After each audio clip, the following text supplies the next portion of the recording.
Dr. Samuel, menurut Anda itu Yesus itu Tuhan apa utusan Tuhan? Itu doang. Dia adalah seorang utusan. Kalau Anda bertanya tentang dia utusan atau Tuhan, banyak ayat-ayat di dalam Bible itu saya baca dia adalah utusan. Apa yang kita praktekkan itu memang bersujud gitu, tapi ada beberapa kesamaan atau kemiripan dengan Al-Quran ya. Ayat-ayat yang menyatakan itu sama ya. Yesus itu adalah utusan di dalam kitab kami. Lalu di dalam Al-Quran saya temukan juga memang beliau adalah nabi ya, hamba dan nabi ya. Benar nggak? Betul banget, betul banget.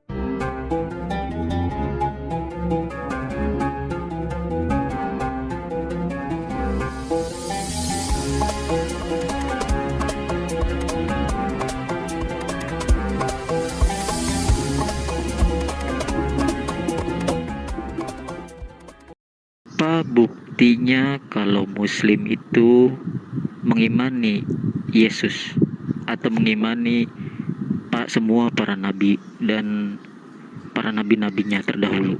Oke, baik. Tertulis di Al-Quran ada 25 nabi tertulis kami imani. Satu pun nabi tidak kita imani tertulis dalam Al-Quran dia bukan seorang Muslim. Tertulis di Al-Quran kami mengimani 25 nabi itu, termasuk Yesua Mesias. Jelas perintahnya. Singkat, padat, to the point. Gak usah berlete-lete kalau saya menjawab. Iman seperti apa yang dipraktikkan oleh kaum Muslim kepada Yesus?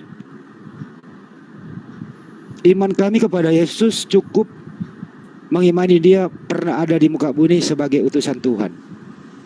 Ajaran-ajaran Yesua Mesias ada yang sinkron, yaitu Yohanes 17:3 di sana tauhid.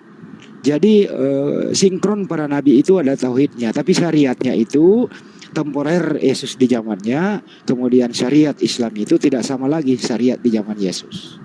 Tapi kami mengimani dia seorang nabi. Kalau ada persamaan dalam ajarannya ya, itu membuktikan bahwa ajaran Tuhan itu, ajaran Sang Pencipta itu tidak pernah unlimited atau tidak pernah hilang di permukaan, selalu unlimited, selalu update. Kenapa ya? Manusia di muka bumi itu ya memang disarankan bertauhid, menyembah kepada satu-satunya Allah yang benar dan mengenal Yesus yang telah Engkau utus. Kira-kira begitu. Boleh saya bertanya lagi? Tanya aja Masnya. Sebentar, ada beberapa catatan yang biasanya saya dokter catat pasien ya. Ini kebalik nih. Iya benar, saya pasien ya. Ini nggak apa-apa. Ya karena Bang Handi kan tidak berobat dengan saya kan? Ya ini saya mau berobat dok nanti. Enggak usah. Bang Handi obatnya Kalpanax. Saya minum lagi. Sepertinya kalau aku lihat dari pertanyaan-pertanyaan dari Pak Samuel ini, sepertinya dia imannya itu sudah mulai ingin menguatkan tentang keislaman. Dari pernyataannya, dari pertanyaannya ya. Bentar, Bu. Bagus kok pertanyaannya standar. Iya, jadi sepertinya dia mau menguatkan imannya ke Islam gitu ya. Ya. Terusin lagi terakhir Bang, silakan Bang. Bang Handi. Ya. Ini saya mungkin pertanyaan terakhir ya yang saya catat ya. Ya bukan mau mati kan Bang? Aduh. Oh bukan. Kan. Kematian itu hanya milik Allah. Amin. Ayo cepetan bro.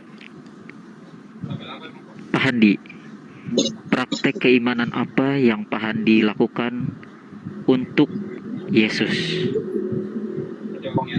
Saya beriman, saya praktek iman saya itu dalam rukun Islam itu ada 5 begitu ya. Mengucapkan 2 kalimat syahadat, sholat, puasa, haji dan seterusnya itu tidak ada saya mengimani yang berkaitan dengan Yesus. Tidak, yang berkaitan dengan Yesus itu menyembah satu-satunya Tuhan yang benar.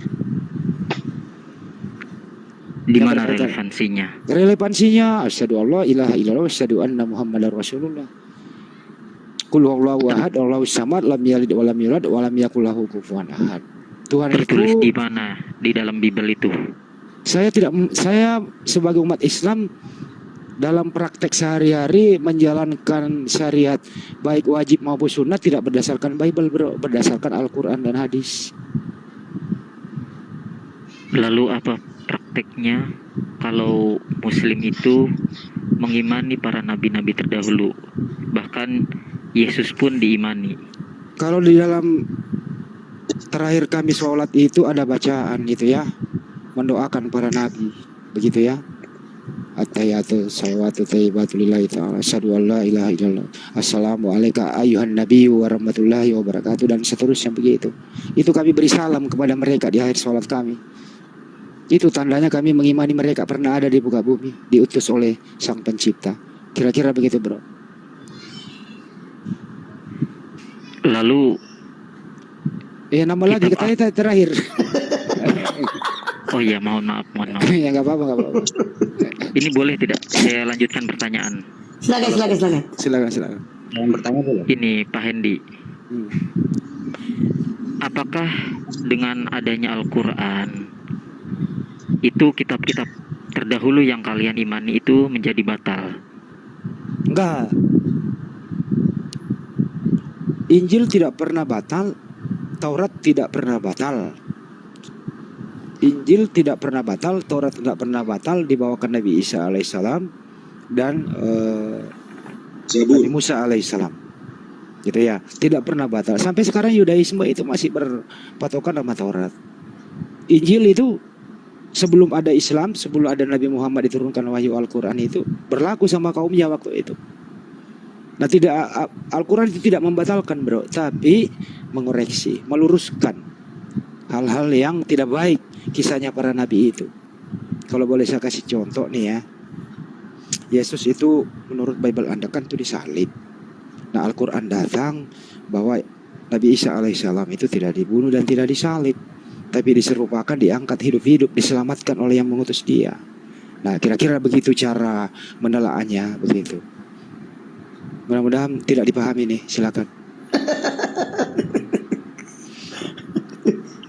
Kalau aku yang bertanya enggak.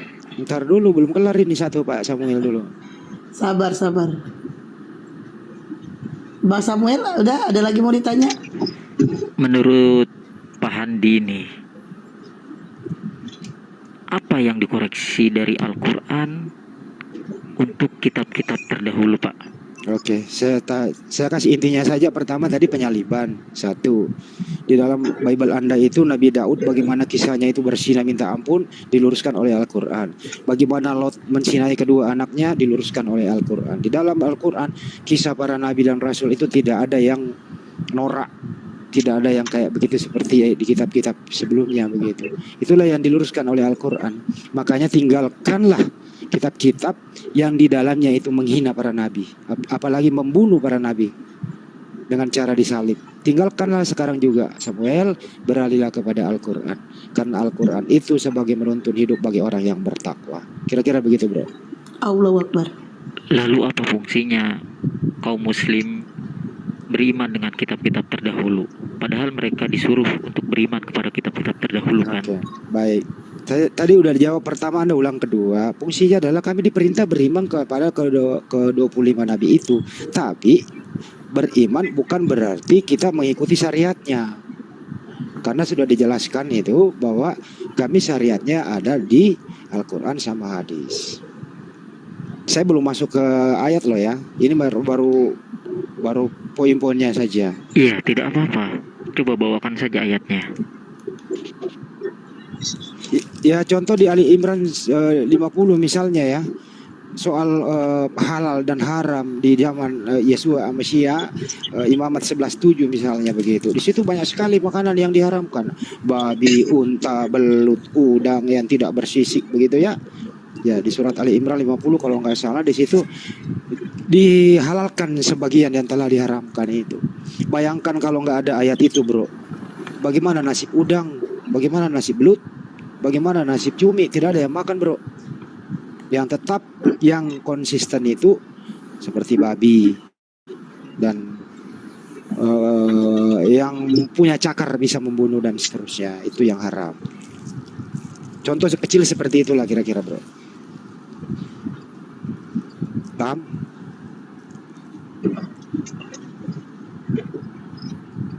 Ya Bang Samuel, ada lagi mau ditanya?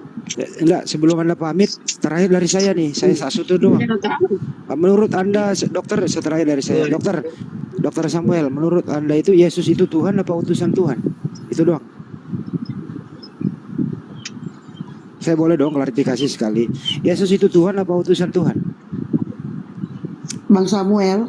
Dari beberapa ayat yang saya baca, itu banyak menunjukkan bahwa dia adalah seorang utusan.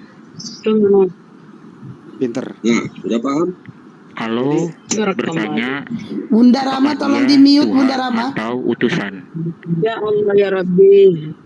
Taruh dulu dong. Ini kok ini masuk poinnya nih. Coba diulang lagi dong, kacau lagi tadi. Yesus utusan Tuhan apa Tuhan, bro? Kalau Anda bertanya tentang dia utusan atau Tuhan, banyak ayat-ayat di dalam Bible itu saya baca dia adalah utusan. Oke. Hanya sebatas itu saja di iman Anda sebagai Katolik dia utusan Tuhan?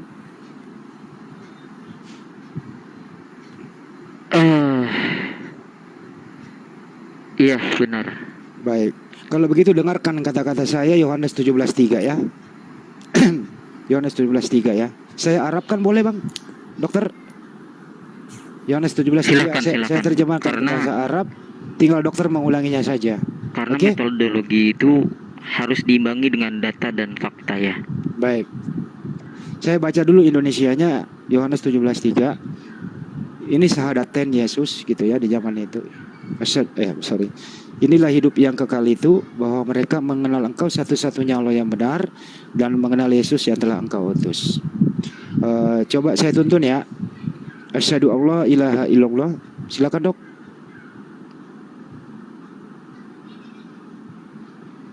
Bang Samuel. Iya, nanti. Ini saya terjemah saya belum bisa. Saya terjemahkan ke bahasa Arab saja, Dok. Asyhadu alla ilaha illallah wa asyhadu anna Yeshua Mashiach Rasulullah. Sama itu bahasa Indonesianya begitu tadi, Yohanes 17:3. Udah banyak kok saya syahadatkan seperti ini, teman-teman Kristen, gak ada masalah. Tetap dia jadi Kristen yang baik.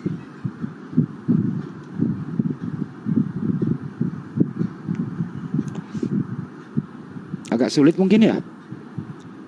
Assalamualaikum. Waalaikumsalam. Kita lagi apa ini, Bang Handi? Ini, Aku Pak. Dari ketinggalan. tadi kok ngapain Kores? Ini Pak, Asar. ini Dokter Samuel, dia Katolik, tapi dia mengaku Yesus itu utusan. Saya berikan Yohanes 17:3, dia percaya. Cuman saya mau terjemahkan ke bahasa Arab, kayaknya masih sulit lidahnya, gitu Mas Kores. Aku kira udah mau Apa yang meninggalkan. menyebabkan Kristen itu masih banyak di dunia ini, Pak Hendy, menurut Anda? Nggak, ini kelarin dulu nih Yohanes 17:3, bro. Kenapa sulit sekali lidahnya?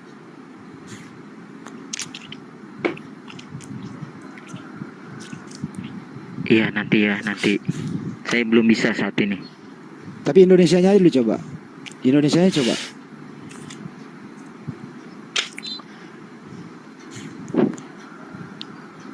Bagaimana dengan Yunaninya, lebih ribet, bro. Coba Yunaninya Yohanes 17:3, Mas Kores. Coba bacain Mas Kores. Lebih ribet loh daripada Arabnya. Yunaninya Yohanes 17:3. Iya. Tapi dia tahu nggak 17:3 itu bunyinya gimana? Udah dikasih tahu Bang Handi? Udah paham dia. Yesus itu utusan kata dia. Oh, alhamdulillah. Tunggu ya, aku masih loading. Ya, ini Yunaninya. Aute de estin aionos zoi. Inilah hidup yang kekal. Aute ini de estin adalah aionos zoi, kehidupan yang kekal. Hinaginos kosin seton monon alentinon theon. Nah, ini nih alentinon theon. Tuhan, satu-satunya Tuhan yang benar. Bahwa kita mengetahui bahwa Engkaulah satu-satunya Tuhan yang benar. Kaihon apesteilas ini akar katanya apostolos. Kaihon apesteilas ieson Kriston. Dan mengetahui bahwa Yesus Kristus adalah utusanmu, gitu. Lebih mudah mana bahasa Arabnya daripada Yunaninya, Mas Kores? Lebih mudah Arab lah karena Asyhadu an kan la ilaha familiar, illallah. familiar.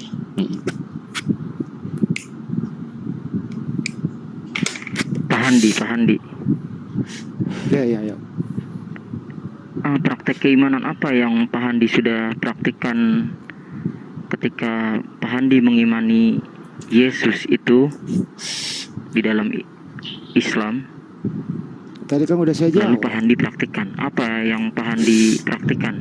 Saya udah jawab. Setiap saya sholat saya menyalami. Saya bersolawat kepada para nabi. 25 nabi yang kami imani itu. Itu prakteknya, bro. Kamu udah dijawab tadi. Bisa disebutkan?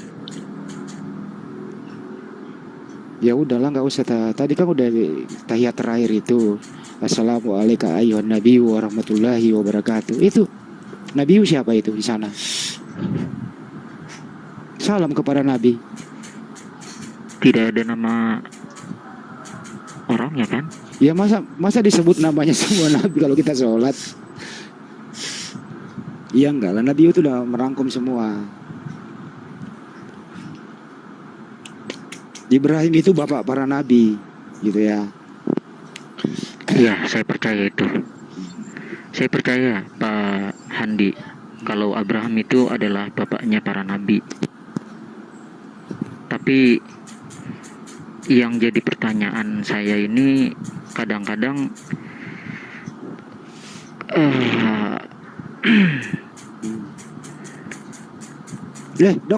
Dokter udah disunat belum? saya sudah karena secara ilmu kedokteran itu bagus. Alhamdulillah. Bukan hanya ilmu kedokteran, bro, tapi memang itu perintah, haruslah dikerak kulit hatanmu. Bahkan kalau nggak disunat harus dilenyapkan dari muka bumi, dok. Itu perintah. Iya, benar. Jadi Secara perintah, ilmu kedokteran perintah itu sang bagus. perintah sang Itu pencipta sudah itu. saya baca buku-bukunya. Iya, jadi perintah sang pencipta itu pasti ada plus-plusnya. Jadi nggak pernah surut itu. Selalu perkembangan zaman. Oh iya ya. Ternyata Anda seorang dokter paham. Oh, sehat. Gitu. Tidak ada bau sakit di situ yang tersimpan kan gitu ya, dok ya. Iya, benar. Itu lebih menjaga kebersihan dan lebih menghormati istri kita ya. Tapi ya saya pesankan kepada dokter, kalau Anda seorang Katolik, segeralah bahwa di sana itu ada data mengatakan gini, dok. Jangan membuat patung bagimu dan sujud menyembahnya, dok. Anda seorang Katolik kan identik dengan itu gitu loh. Ya segera tinggalkan itu aja. Itu tidak pernah kita praktekkan. Tapi kan ada patung, dok. Iya. Itu hanya sebatas gambaran saja. Tapi kan dilarang buat, dok. Tapi itu hanya sebatas gambaran saja. Mau atas gambaran mau apa, dokter, jangan ambigu dong. Kalau ada perintah jangan membuat patung ya jangan, dok. Segera tinggalkanlah itu, dok. Selangkah demi selangkah loh ya. Anda dokter pasti terbuka lah cakrawala berpikir begitu. Lalu ada gambar-gambar ulama dok, yang terpampang itu bagaimana tuh?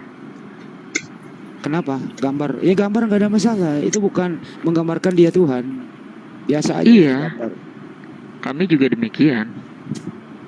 Tapi tidak ada perintah bahwa jangan membuat gambar. Patung ini maksudnya, patung dan gambar beda, bro.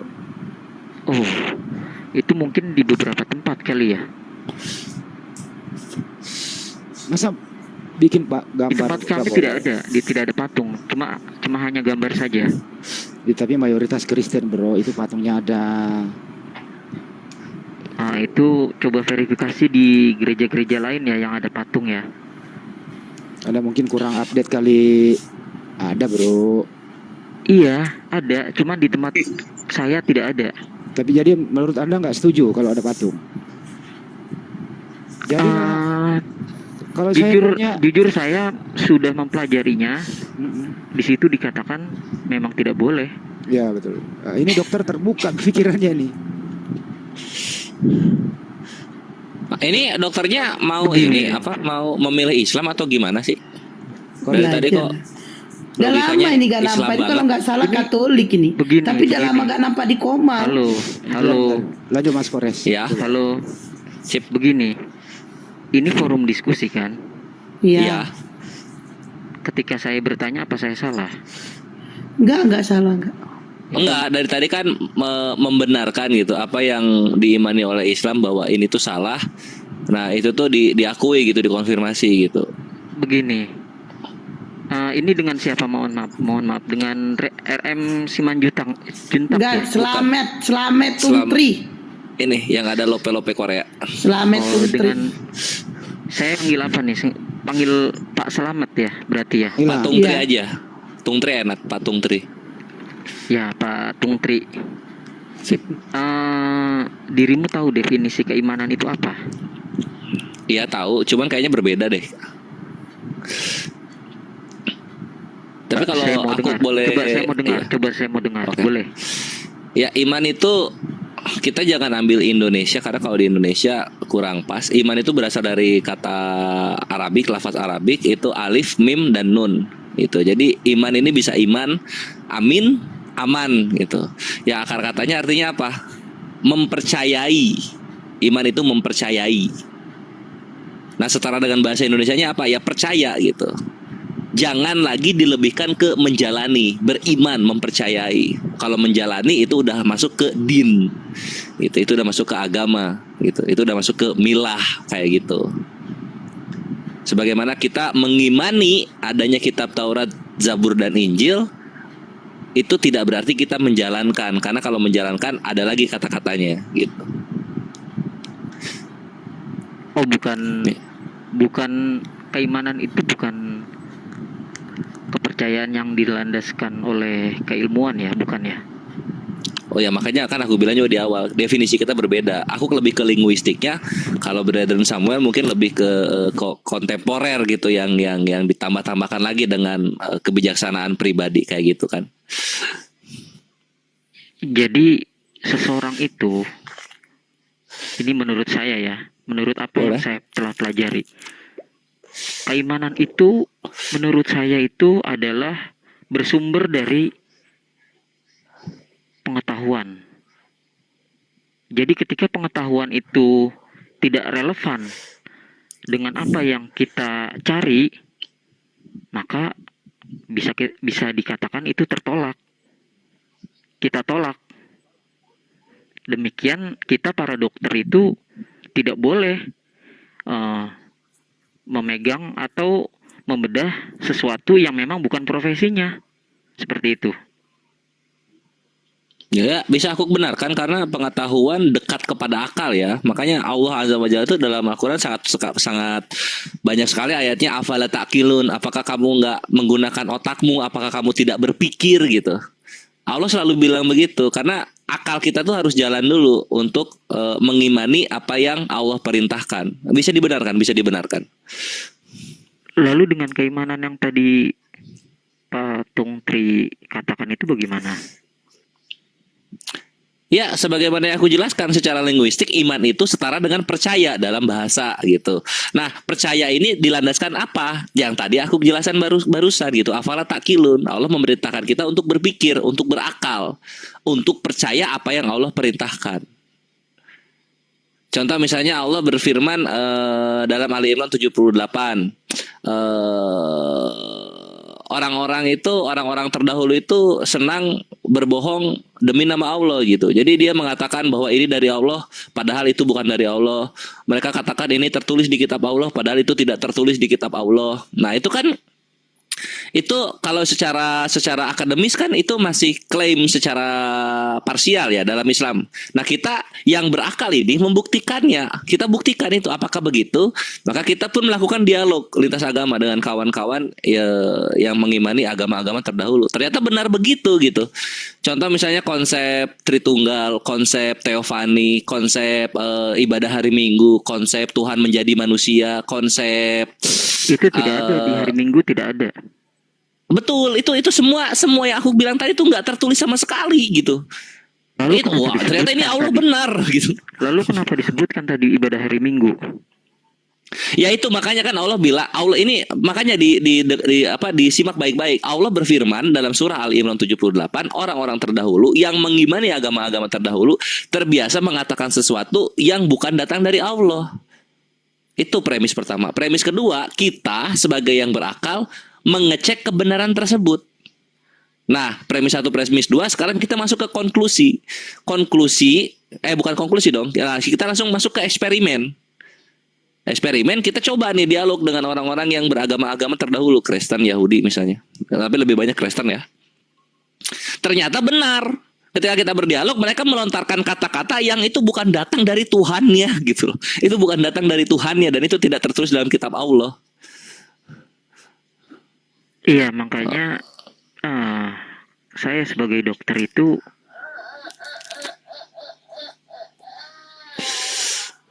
apa ya? Suara apa itu ya? Oh, itu suara my baby. Kayaknya baru bangun tidur siang. Oke. Lanjut aja.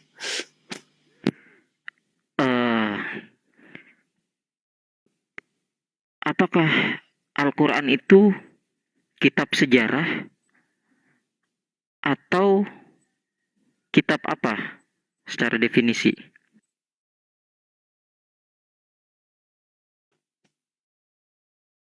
Tunggu bentar ya. Baru bangun tidur. Ini rewel pas ini.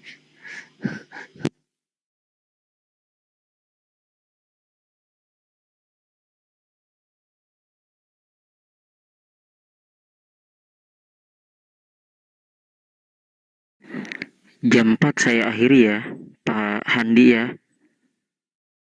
Pak Handi. Ya, sip. Ya, masuk. Tadi apa? Al-Quran kenapa? Apakah Al-Quran itu adalah kitab sejarah atau kitab ilmu pengetahuan? Al-Quran lebih secara definisi Al-Quran itu kitab Allah yang dilantunkan. Akar katanya Qura'a gitu, yang dilantunkan. Nah, isinya ini mengenai apa? Mengenai ketauhidan dan juga ajaran-ajaran yang diluruskan dari agama-agama terdahulu. Makanya Al-Quran itu sempurna untuk kami pegang sebagai landasan hidup gitu. Dan bagaimana menyikapi aspek-aspek kehidupan gitu. Misalnya untuk pengetahuan, maka Allah menyuruh kita untuk apa? Untuk bertanya kepada ahlinya gitu kan. Itu tuntunannya tuh. Jadi kita tuh nggak boleh sotoy dari keimanan itu. Nanti kejadian lagi kayak Galileo Galilei kan. Makanya kita tuh disuruh bertanya kepada ahlinya gitu. Jadi tuntunan hidup, lifestyle dalam menyikapi semua aspek kehidupan. Entah sosial, entah pekerjaan, entah sains, entah ilmu-ilmu dunia yang lainnya. Itu. Apakah Pak Tung Tri ini memang benar-benar sudah memahami Al-Quran sehingga sudah layak untuk diskusi di sini, Pak? Alhamdulillah iya gitu. Aku ini bisa dibilang ahli scripture. Aku mempelajari semua kitab suci dan sejarah-sejarah di belakangnya, baik itu Al-Quran atau Novum Testamentum punyanya Kristen atau Tanakh punyanya Yahudi.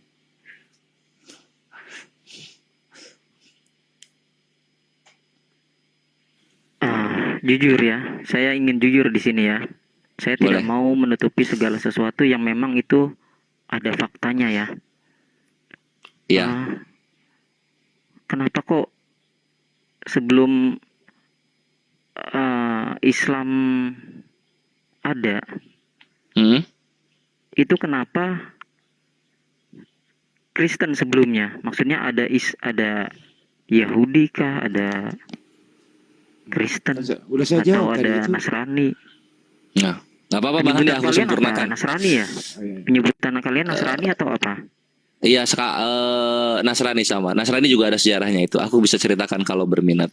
Iya, kenapa mereka ada ini efek domino gitu. Yang ada terakhir itu meluruskan yang ada di awal pertama gitu. Misalnya contoh ketika Yahudi ada, lalu kemudian masa-masa kenabian Nabi Musa berakhir, berapa ratus tahun kemudian kan ada penyimpangan. Nah, ini Nabi Isa alaihissalam diluruskan untuk membenarkan lagi, lu tuh jangan terlalu mengikuti perkataan manusia, perkataan rahib-rahib lu, ikutilah perkataan langsung Tuhan. Kan Torah itu udah ada gitu. Ngapain terlalu banyak ditafsirkan kayak gitu. Nah, setelah Nabi Isa masanya lewat, terjadi lagi penyimpangan kan? Gitu, Trinitarian, Trimodal, kayak gitu-gitu. Nah, lalu yang terakhir lah nanti yang meluruskan kembali gitu loh. Efeknya selalu begitu. Itulah kenapa di Torah tidak pernah bahas Yesus, tapi Yesus bahas Torah. Nah, lalu kemudian Di Kristen tidak pernah bahas Islam, tapi Al-Quran bahas Kristen. Nah, kayak gitu, my bre.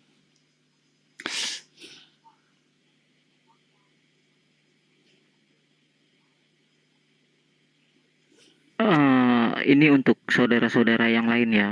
Ketika berdiskusi, tolong hargai yang bicara. Saya bukannya berpihak dengan room ini, bukan. Tapi ketika kita mendengarkan ucapan yang mereka sampaikan itu akan lebih maksimal kita dengarkan, akan lebih masuk ilmunya. Seperti itu. Kalian seharusnya memiliki adab. Ibarat ini adalah rumah orang lain, kita masuk di rumah orang lain. Untuk Ini ke teman-temanku live comment semua. ya. Iya. Iya, Pak Brother Samuel Putri. nggak apa-apa. Apa ya? Yang live comment itu nggak usah dihiraukan. Semua orang kan bebas berpendapat gitu. Biarkan saja mereka gitu. Karena toh yang di live comment itu ketikan tidak bisa mengganggu audio kita gitu. Lanjut aja.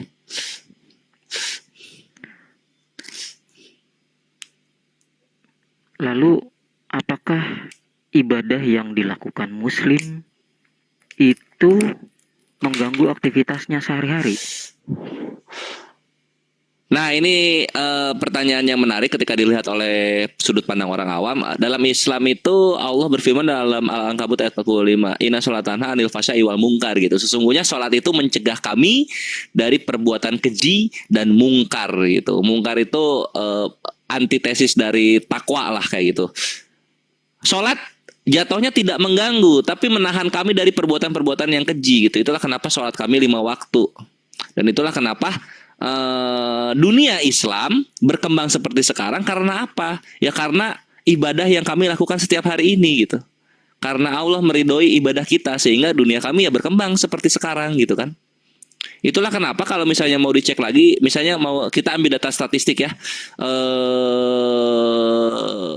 kasus rata-rata kasus pembunuhan tertinggi di dunia itu negara Islam nggak ada. Bisa dicek itu di worldpopulationreview.com. Atau kasus rata-rata tertinggi pemerkosaan di dunia itu Islam nggak ada. Kasus penyakit seks menular tertinggi di dunia itu dunia Islam nggak ada. Kenapa? Yaitu firman Allah yang tadi. Sehingga jawabannya justru sholat 5 waktu ini membuat aktivitas kami lebih kepada halal dan lebih kepada Allah gitu, lebih dinaungi oleh ridhonya Allah. Kayak gitu, my brethren. Kalau saya sujud setiap hari, itu saya kan mengikuti apa yang ada di dalam kitab. Itu apakah saya salah hanya sujud saja? Tergantung kita ada di fase syariat yang mana, Brother Samuel gitu. Kalau misalnya syariat kita ada di siapa ya yang sujud aja sholatnya itu. Tapi bukan Isa. Isa tuh ruku kalau nggak salah. Ada tuh sujud, tapi Nabi terdahulu. Nah kalau misalnya di Nabi tersebut kita masa hidupnya dan syariatnya hanya sujud saja itu dibenarkan. Cuman ketika posisinya kita sudah di Hataman Anbiya, Nabi penutup, penyempurna kaifiat ibadah, maka sujud saja itu kurang benar gitu. Karena udah ada sholat itu sudah ada runtutan gerakannya yang apa ya, yang dikonfirmasi oleh otoritas agama kita, yaitu Nabi Muhammad SAW. Kan di Injil sudah jelas Yesus itu sujud. Ya, kalau misalnya mau mengambil ini juga posisinya gini ya, kalau kita mau kritisi lebih jauh, Injil Yesus bersujud. Nah, Yesus bersujud ini syariatnya yang diambil kan syariat Nabi Daniel gitu. Daniel terlebih dahulu sujud, Yesus pun sujud gitu. Kenapa Daniel dan Yesus sujud? Ya karena itulah cara ibadah yang ditentukan kepada kaum Israel gitu, Bani Israel, anak-anaknya Israel, bukan kepada seluruh manusia.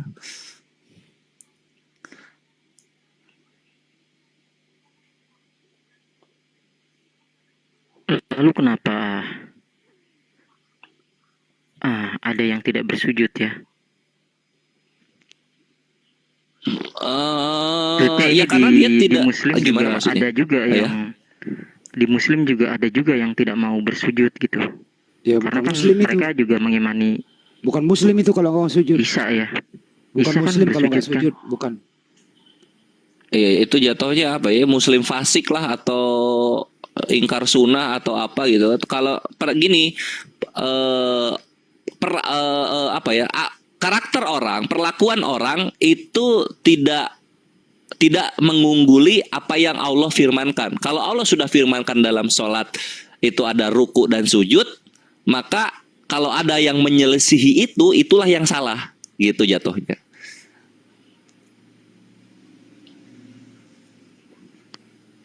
Apa ada di ayat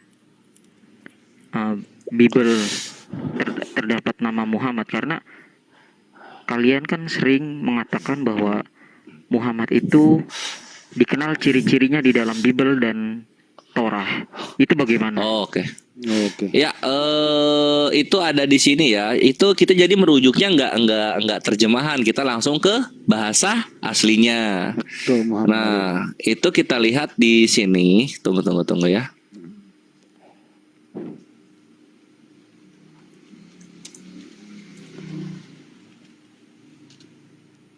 Misalnya kita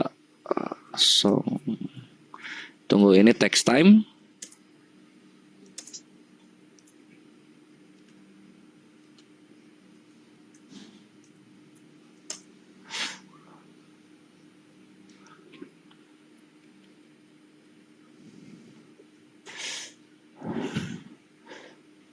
Biasanya diulang 18 juga itu.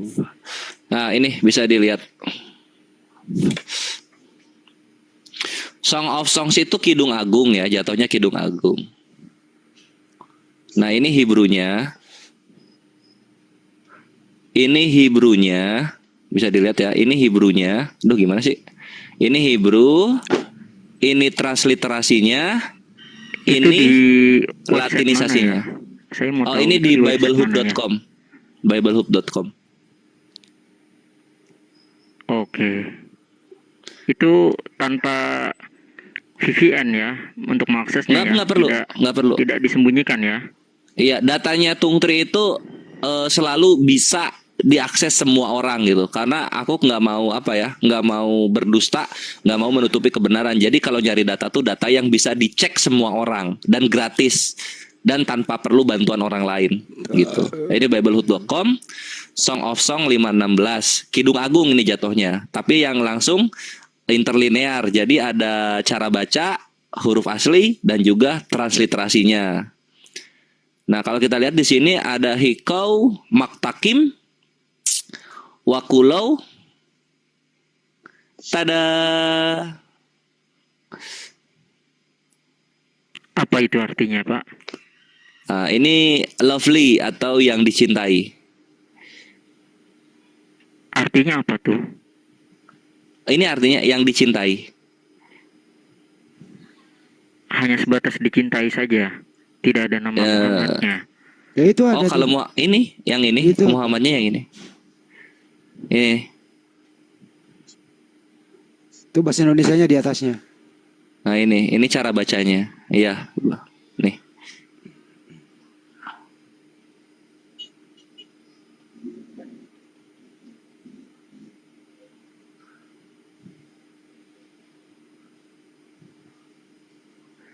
Ini yang bisa aku berikan. Kalau misalnya mau masih mau disangkal ya itu udah kembali ke keimanan masing-masing. Aku cuma ngasih data aja.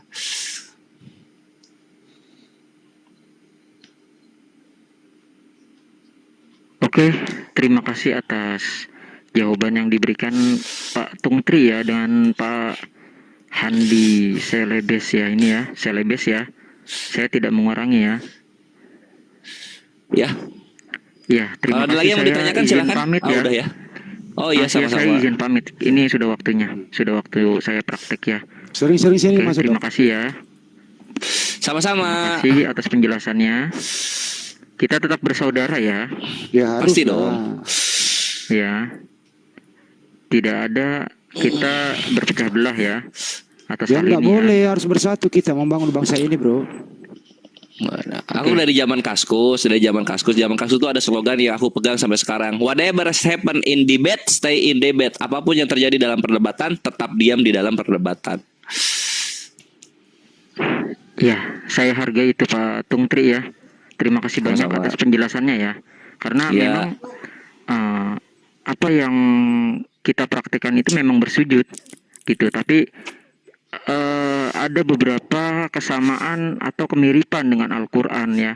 Ayat-ayat yang menyatakan itu sama ya. Yesus itu adalah utusan di dalam kitab kami.